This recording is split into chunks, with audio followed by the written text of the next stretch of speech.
Hello students, so now let us start with the next question, question number 42. And the question is, let capital V be a non-zero finitely generated vector space. अब vector space क्या होता है, basics में हम बात कर चुके हैं. Vector space has 10 properties. Let capital V be a non-zero finitely generated vector space over a field capital F. Prove that V मतलब vector space, have a finite basis and hence V is free. मतलब we will prove कि ये जो vector space है, एक तो ये finite है, सॉरी, इसके पास जो बेसिस सेट है वो फाइनाइट है, और अगर इसके पास बेसिस सेट फाइनाइट है तो वो फ्री होगा. तो ऑटोमेटिकली फ्री तो बाय डिफॉल्ट ही हो गया, क्योंकि इसके पास बेसिस सेट आ गया. अगर बेसिस सेट आ गया तो ऑटोमेटिकली फ्री हो गया. तो देखते हैं ज़रा, यहाँ पर एक कंस्ट्रक्शन है जिसको आपने ध्यान में रखना है. देखिए ज़रा, let capital S is equal to x1 x2 so on xn be a subset of capital V. इस कैपिटल वी का सबसेट लिया, which generates capital V. Generates capital V means capital V के किसी भी एलिमेंट को इस set के element के लीनियर कॉम्बिनेशन में लिख सकते हैं. And all x I R non zero, और सारे एक्स आई जो है वो नॉन जीरो है. मैं पहले ही बता चुका हूँ बेसिस सेट में एलिमेंट हमेशा नॉन जीरो होते हैं. If S is linear independent then S itself a finite basis. Generates की बात हम पहले कर चुके हैं. अगर ये सेट लीनियर इंडिपेंडेंट हो जाए तो हमारा प्रूफ यहीं खत्म हो गया. लीनियर इंडिपेंडेंट हो गया, जनरेट हो गया, तो उसका मतलब बेसिस सेट बन गया. फाइनाइट तो है ये, तो फाइनाइट बेसिस सेट बन गया. अगर एस लीनियर इंडिपेंडेंट हो जाए तो ये बेसिस सेट बन गया. If S is not linear independent, तो देखते हैं क्या होता है. तो क्या होगा, अगर लीनियर इंडिपेंडेंट नहीं है तो इसका मतलब इन एलिमेंट का जो लीनियर कॉम्बिनेशन जीरो के बराबर लिया, उसमें तमाम कॉन्स्टेंट्स वो जीरो के बराबर नहीं होंगे. अगर सारे कॉन्स्टेंट जीरो हो जाए तो लीनियर इंडिपेंडेंट होता है. अगर एक भी कॉन्स्टेंट नॉन जीरो हो गया या एक से ज़्यादा नॉन जीरो हो गया तो वो बन जाएगा लीनियर डिपेंडेंट. क्योंकि ये लीनियर इंडिपेंडेंट नहीं है, इसका मतलब आपको वहाँ पर कोई ना कोई अल्फ़ा आई मिल जाएंगे जो जीरो नहीं है, जिसके तहत लीनियर कॉम्बिनेशन जीरो के बराबर है. हमने मान लिया अल्फ़ा वन नॉन जीरो है. अब देखो कंस्ट्रक्शन चल पड़ी है अभी. अगर अल्फ़ा वन नॉन जीरो है तो क्या किया मैंने, इस टर्म को लेफ्ट साइड में रख के बाकी सारी परली साइड ले गया, पहला स्टेप. उसके बाद अल्फ़ा वन से थ्रू आउट डिवाइड कर दिया, दूसरा स्टेप. और डिवाइड करने के बाद मैंने इसको in the shape of beta लिख दिया. तो x1 equal to beta two x2 plus beta three x3 plus one plus beta N xn, फिर beta I is equal to minus alpha I बटा alpha one. You can check क्या किया मैंने. एक तो अल्फा टू से onward सारी term उठाई, पहली साइड लेके गए तो इनके साथ माइनस आ जाएगा. Minus alpha two x two minus alpha three x three minus one minus alpha x n, और फिर अल्फा वन से डिवाइड कर दिया. तो क्या बनेगा, अल्फा माइनस अल्फा टू बटे अल्फा वन. अगले टर्म में क्या आएगा, माइनस अल्फा थ्री बटे alpha one and so one minus alpha n बटे अल्फा वन, जिसको मैंने नाम दे दिया बीटा आई. ठीक है जी. अब फिर दोबारा एस जनरेट्स वी, ये तो दे रखा है हमने पहले, मान ली कि एस जो है वो इस वी को जनरेट कर रहा है, मतलब ये सेट वी को जनरेट कर रहा है. ध्यान रखना आपने, अब हमने हमारा सेट जो है वो x2 से लेकर xn तक आ चुका है. तो इसका मतलब अगर एस बी को जनरेट कर रहा है तो कैपिटल वी के किसी भी एलिमेंट को, कैपिटल वी के किसी भी एलिमेंट को एस के एलिमेंट के लीनियर कॉम्बिनेशन में लिख सकते हैं. ठीक है जी. और इस लीनियर कॉम्बिनेशन में क्या किया हमने, x1 की वैल्यू रख दी है. अभी जो थोड़ी देर पहले निकाली, इस x1 की वैल्यू को उठाया और यहाँ रख दिया. जैसे यहाँ रखा, आप ध्यान दें, आपका ये पूरा एक्सप्रेशन जो है it converted from x2 to xn, मतलब यहाँ से x1 खत्म ही हो गया. तो ये अरेंज करके लिखा है यहाँ पर x2 का एलिमेंट a1 बीटा टू, यहाँ पर x2 का एलिमेंट a2 इकट्ठा कर दिया, फिर x3 का एलिमेंट सो ऑन, फिर xn का एलिमेंट. इसका मतलब कैपिटल V के इस एलिमेंट को आपने कैपिटल S के x2 से लेके xn तक के एलिमेंट के लीनियर कॉम्बिनेशन में लिख दिया. इसका मतलब कैपिटल V किसको जनरेट कर गया, अब x2 x3 so on xn, और इस सेट को नाम दे दिया मैंने S1. मतलब अगर आप ध्यान दें तो कैपिटल S में एलिमेंट थे x1 से लेके xn तक. जब आपने ये कार्रवाई की तो हमारे पास क्या हुआ, कैपिटल S का एक एलिमेंट कम पड़ गया, यहाँ पे x1 बार हो गया, तो बाकी बचे हमारे पास n-1 एलिमेंट्स, इसको नाम दे दिया मैंने S1. If S1 is not linear independent then we proceed. अगर S1 लीनियर इंडिपेंडेंट होगा तो हमारा प्रूफ यहीं खत्म हो जाएगा. अगर S1 लीनियर इंडिपेंडेंट नहीं होगा तो फिर दोबारा सेम प्रोसीजर ऊपर वाला अप्लाई करेंगे जो ऊपर किया. Then we proceed as before and reduce S1 to get S2. Same procedure apply करेंगे तो हमारे को S2 मिलेगा. तो S2 में कैसे एलिमेंट आएंगे, x3 से लेकर xn तक, इसमें x2 बार हो जाएगा by omitting one more element. If S2 is linear independent तो फाइनली बेसिस सेट बन गया। अगर S2 लीनियर इंडिपेंडेंट नहीं है तो फिर दोबारा सेम प्रोसीजर अप्लाई करेंगे, तो क्या होगा हमारे को फिर S3 मिलेगा। तो S3 में कैसे एलिमेंट मिलेंगे, S3 में कैसे एलिमेंट मिल जाएंगे हमें, वहाँ पर X4 से स्टार्ट हो जाएंगे, वहाँ से X3 भी खत्म हो जाएगा, एंड सो ऑन प्रोसेस चलता जाएगा। तो अल्टीमेटली अगर आप ध्यान दे रहे हैं तो अल्टीमेटली हो क्या रहा है कि 1 बाई 1 एलिमेंट S के रिड्यूस होते जा रहे हैं। पहले n एलिमेंट थे, फिर n-1 रह गए, फिर n-2 रह गए, फिर n-3 रह गए, continuing like this way till we get a linear independent subset of S that also generates B. That is, in the extreme case we may arrive at a singleton set, और चलते जाएंगे last में हमारे पास सिर्फ एक ही element बचेगा जिसको बोलेंगे हम singleton set which generates B, and we know every non zero singleton set is linear independent. ये पता होना चाहिए, जो सिंगलटन सेट होता है वो हमेशा लीनियर इंडिपेंडेंट होता है। तो अल्टीमेटली फाइनली जैसे सिंगलटन सेट बचा, ये लीनियर इंडिपेंडेंट सेट ग्रंटेड बन गया, जनरेट पहले से कर रहा था तो बेसिस सेट बन गया, और अगर इसके पास बेसिस सेट आ गया तो इसका बी जो है वो फ्री हो गया, तो वी इज़ फ्री। यही हमने प्रूव करना था। उसके बाद नोट फॉर्म में रिजल्ट है अगर ये फैमिली लीनियर इंडिपेंडेंट है कैपिटल AI, सेट्स की फैमिली अगर लीनियर इंडिपेंडेंट है तो इनकी यूनियन भी हमेशा लीनियर इंडिपेंडेंट होगी, याद कर लेना आपने, इनकी यूनियन भी हमेशा लीनियर इंडिपेंडेंट होगी। अब इस पे बेस पे हमारे पास आगे होमवर्क हैं, देखेंगे ज़रा होमवर्क। एक नोट और है यहाँ पे कि जो जीरो वेक्टर स्पेस होता है इसके पास हमेशा बेसिस सेट होता है जिसको एम्प्टी सेट जनरेट करता है। बड़े स्टैंडर्ड रिजल्ट हैं जो आपको याद करने हैं। उसके बाद homework number 36 is prove that every vector space have a basis finite और इनफाइनाइट। बोलता है कि इस दुनिया में जो भी वेक्टर स्पेस है उसके पास हमेशा बेसिस सेट होता है, चाहे वो फाइनाइट है चाहे वो इनफाइनाइट है, यू हैव टू प्रूव। उसका होमवर्क नंबर 37 है let capital M be a finitely generated free module over a commutative ring R, तो prove that all the basis of M are finite. 38 prove that every finitely generated module is a homomorphic image of a finitely generated free module. 39 let capital R be a commutative ring with unity and E is not equal to 0 be an idempotent, then prove that R into E cannot be a free R module. तो ये सारे result जो हैं वो they are based on जो अभी हमने prove किए रिजल्ट्स। उसका question number 40, homework number 40, show that every principal left idle in an integral domain R with unity is free as a left R module. Then question number 41, homework number 41, show that every idle of Z is free as a Z module. मतलब ये set of integers जो है इसका जो भी आप idle उठाएंगे वो हमेशा फ्री होगा। उसके बाद question number 42 means homework number 42, let capital V be a vector space over a field capital F with basis I belongs to lambda, prove that number 1 पहला रिजल्ट प्रूव करना है, this V is equal to direct sum of summation capital F into small ei which is isomorphic to direct sum of summation into capital Fi where capital Fi is equal to capital F। और ये result अभी आपने थोड़ी देर पहले prove किया है, वहाँ पर कैपिटल R xi था, कैपिटल R था यहाँ पे, तो this result is similar as that question.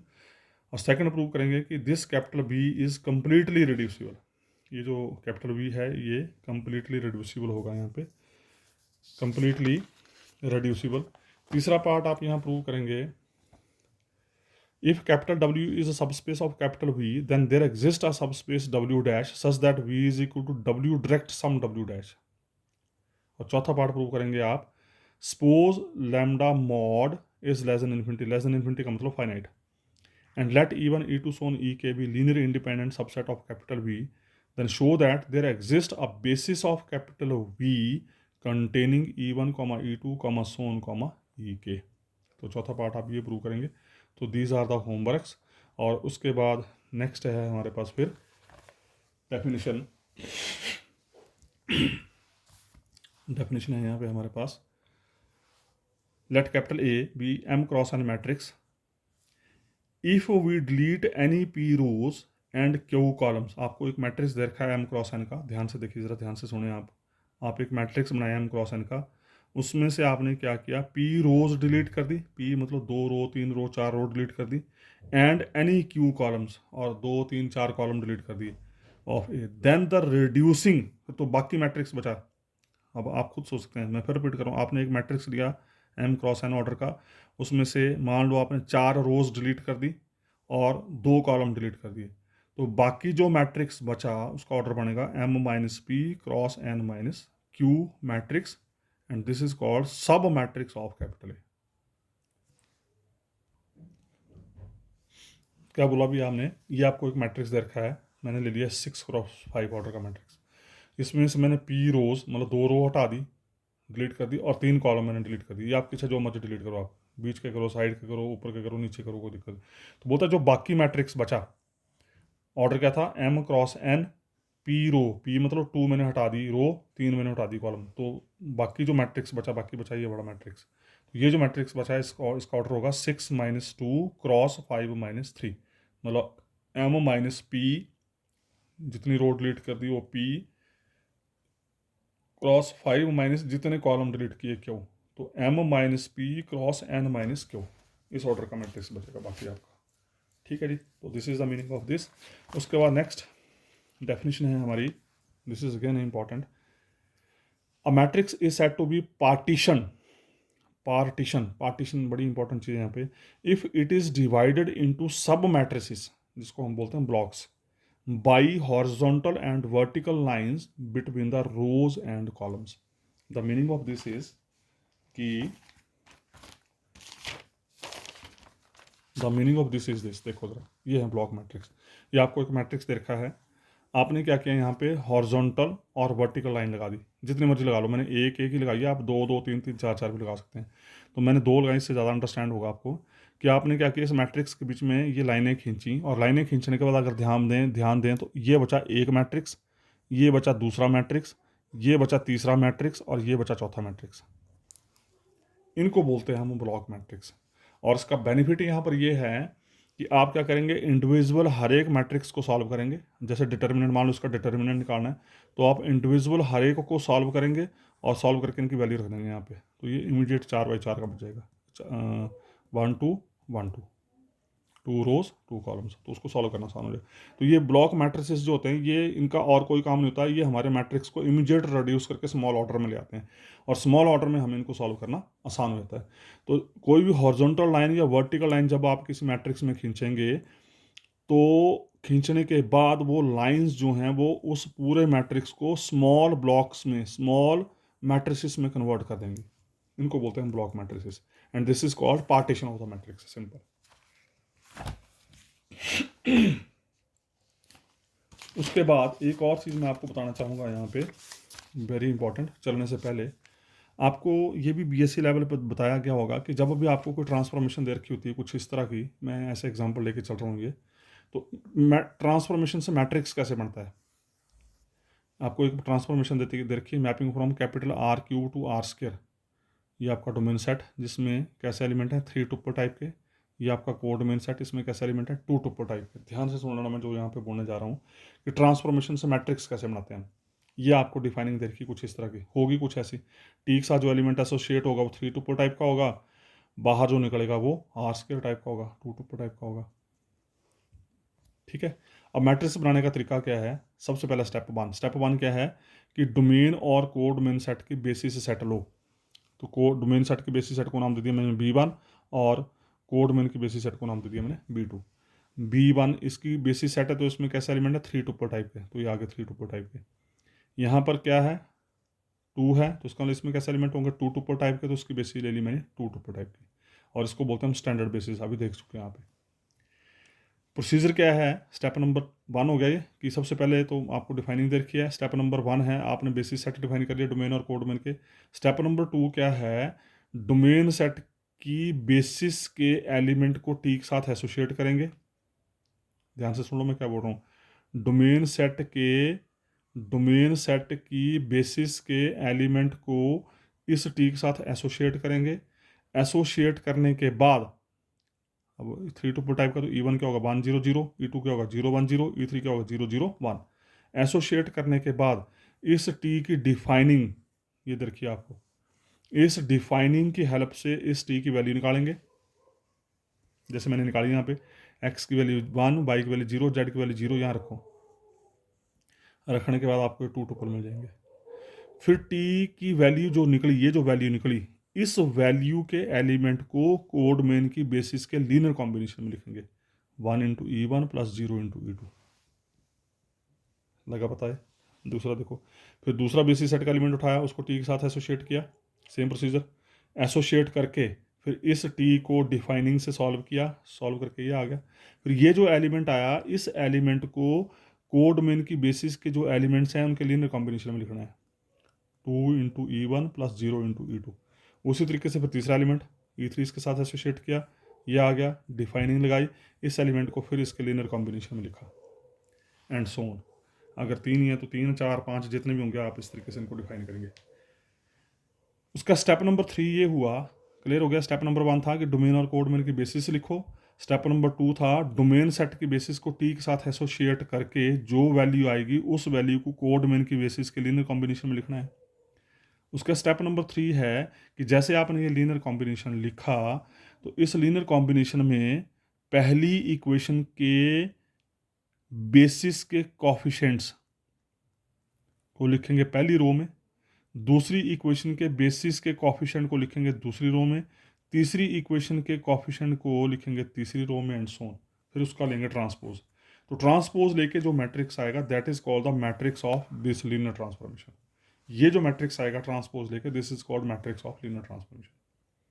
क्यों? क्योंकि मैंने अभी ये कंसेप्ट यूज़ करना है इस थ्योरम में, तो आपको ये क्लियर होना चाहिए। मैं फिर रिपीट कर देता हूँ।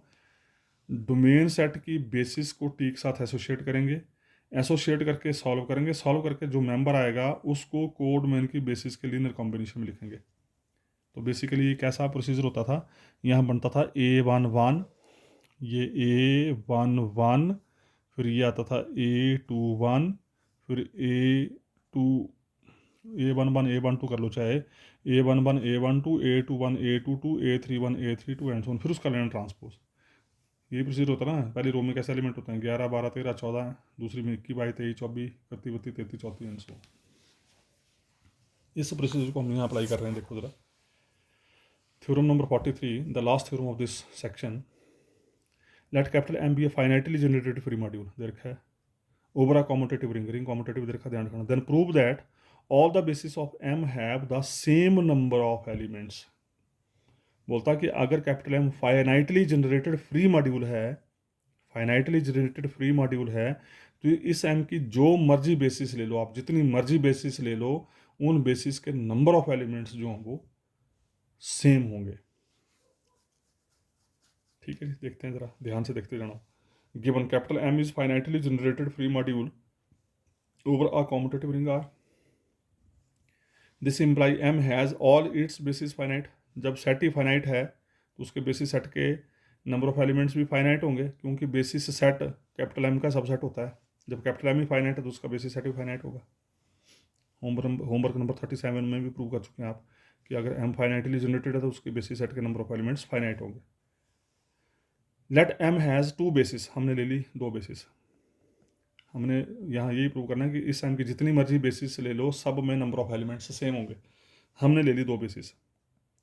हमने मान लिया कि B1 में है एलिमेंट M, E1 E2 सोन EM, और B2 में है F1 F2 सोन FN। इसमें नंबर ऑफ एलिमेंट्स M है, इसमें नंबर ऑफ एलिमेंट्स N है, और हमारा टारगेट प्रूव करना कि ये M और N सेम है, M is equal to N। And by homework number 35 अभी आपने प्रूव किया कि अगर ये बेसिस सेट में नंबर ऑफ एलिमेंट्स M हैं तो R की power M is isomorphic to capital M itself, and अगर n है तो r की power n is isomorphic to capital M by homework number 35। तो इसका मतलब क्या हुआ, अगर m is isomorphic to r की power m is isomorphic to r की पावर n, तो इसका मतलब r की power n is isomorphic to r की पावर m, मतलब ये दोनों आपस में, जब दोनों m के आइसोमॉर्फिक तो दोनों आपस में आइसोमॉर्फिक होंगे। अगला टारगेट, अगर ये दोनों स्पेस आपस में आइसोमॉर्फिक हैं तो इसका मतलब ये तभी संभव है जब m और n दोनों सेम होंगे। अब हमने प्रूव करना है कि m और n दोनों सेम है। हम मान के चल पड़े कि m और n सेम नहीं है, मतलब m n से छोटा है। देखते हैं क्या होता है, ध्यान से देखते जाना।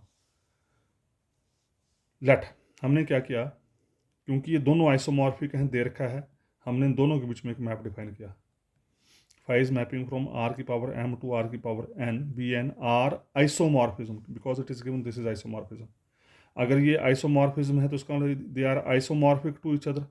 If they are isomorphic to each other तो इसका मतलब this phi is 1 1, this map is 1 1, this map is onto and this map is homomorphism. तो phi is 1 1 onto and homomorphism. और जो 1 1 ऑन टू होता है उसको बोलते हैं हम इन्वर्टिबल। कई बार पीछे बातें आ चुकी हैं। 1 1 ऑन टू मैप को बोलते हैं इन्वर्टिबल।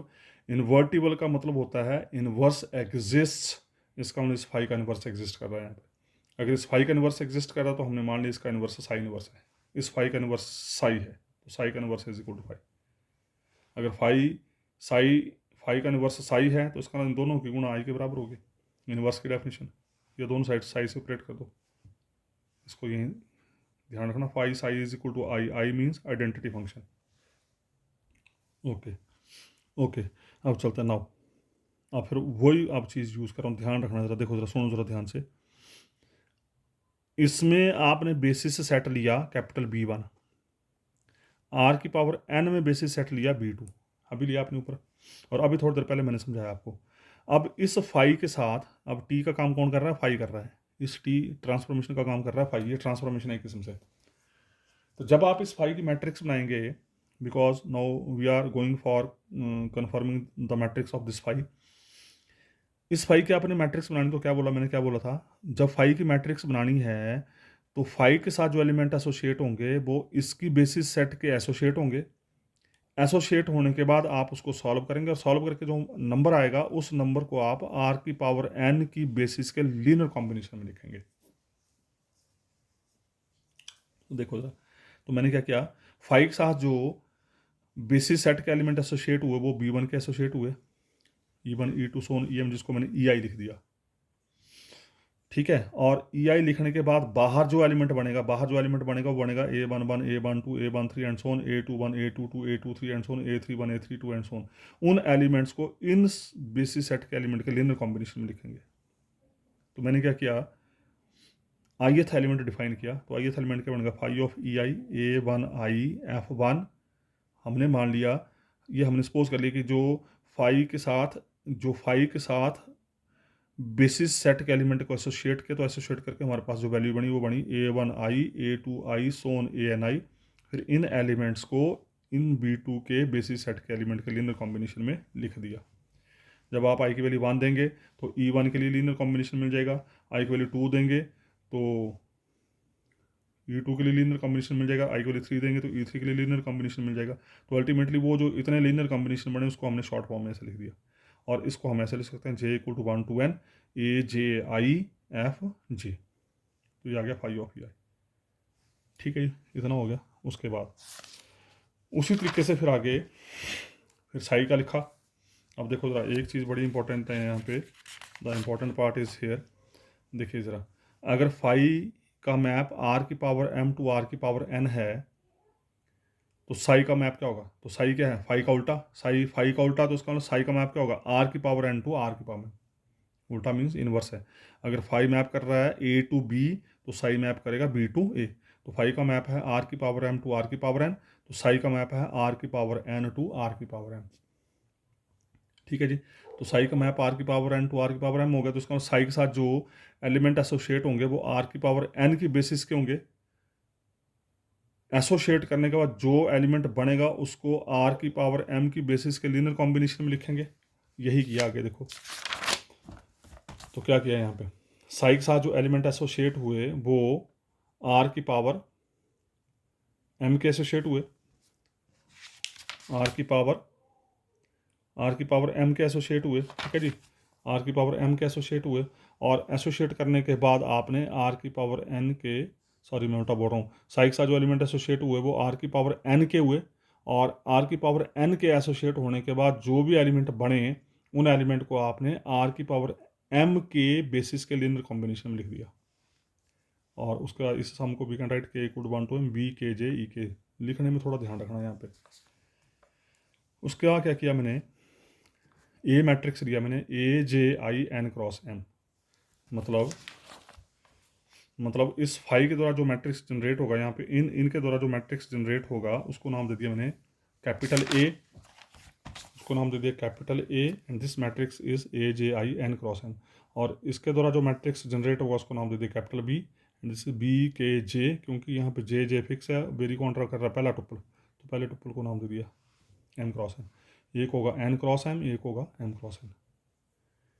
ठीक है जी। उसके बाद हम psi phi of E I लेके चले, अब थोड़ी मैथमेटिकल कैलकुलेशन है। Psi phi of E I, composition लगाई, psi of phi of E I, phi of E I इसके बराबर है, अभी लिखा अपने पीछे। उसके बाद क्योंकि साई ट्रांसफॉर्मेशन है तो समेशन ए जे आई बार हो गया, ट्रांसफॉर्मेशन की प्रॉपर्टी होती है T of alpha x is equal to alpha time T of x. और साई ऑफ एफ जे अभी निकाला आपने, ये समेशन, इसको मैंने यहाँ रख दिया। ठीक है जी। उसके बाद अगले स्टेप में साई फाई बन गया I, I of E I equal to summation J equal to 1 to n A J I, summation K equal to 1 to m B के जे, इसकी वैल्यू रख दी के।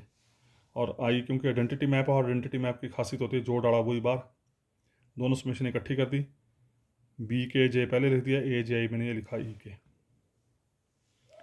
उसके बाद इस ई आई को मैंने क्या किया, इस ई आई को मैंने एम सामम्स में लिख दिया, मतलब मैं आई एम वेरिंग के वेरीज फ्रॉम 1 to m, के varies from 1 to m right side में खोल रहा हूँ मैं, तो 1 से m तक मैंने, तो इसका ना ई आई को एम सम्स में लिख दिया, 0 + 0 + सोन plus ith element plus so on plus 0, मतलब इस साइड राइट साइड में ith एलिमेंट हमारे पास है, बाकी सारे एलिमेंट 0।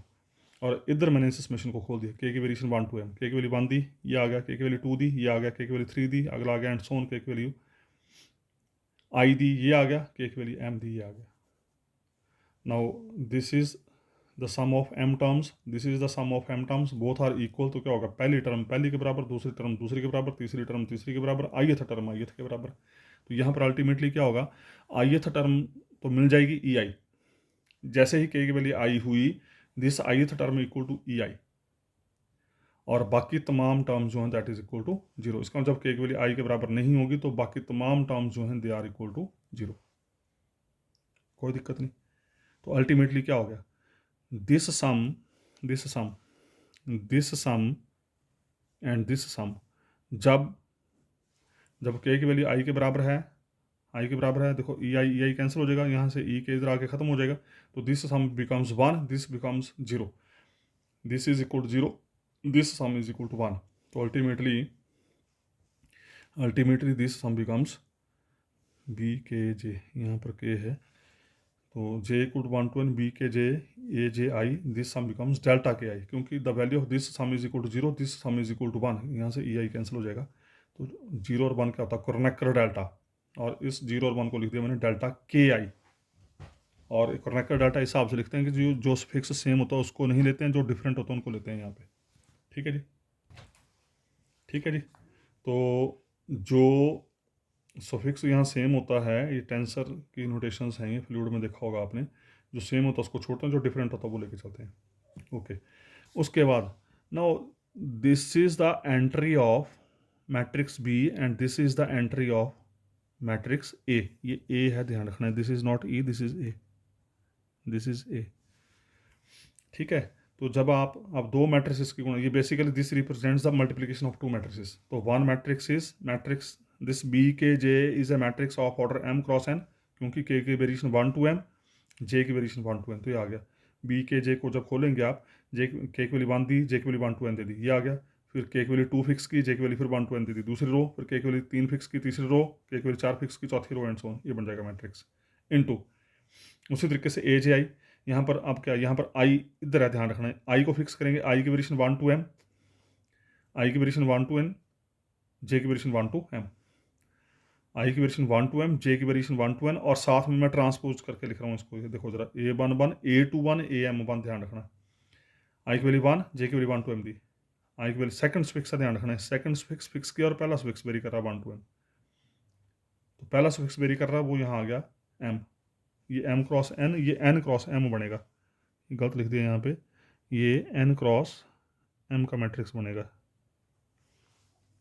और इस साइड डेल्टा आई बन जाएगा m क्रॉस m का मैट्रिक्स, इसका थोड़ा ध्यान रखें आप। ठीक है जी। तो ये जो मैट्रिक्स बनेगा ये बनेगा n क्रॉस m, ये m क्रॉस n, ये n क्रॉस m। तो इधर जो डेल्टा के आई है, अब देखो जरा, दो मैट्रिसेस को जब गुणा करते हैं तो इसके कॉलम और इसके रो सेम होने चाहिए। तो जो नया मैट्रिक्स बनेगा उसका ऑर्डर बनेगा m क्रॉस n। तो इसका मतलब इधर जो मैट्रिक्स बचेगा इसका ऑर्डर बनेगा m क्रॉस n। तो इसको बोल दिया हमने b, इस मैट्रिक्स को बोला था हमने कैपिटल B, इस मैट्रिक्स को हमने बोला कैपिटल A। तो ultimately we proved BA is equal to IM, means M cross M order.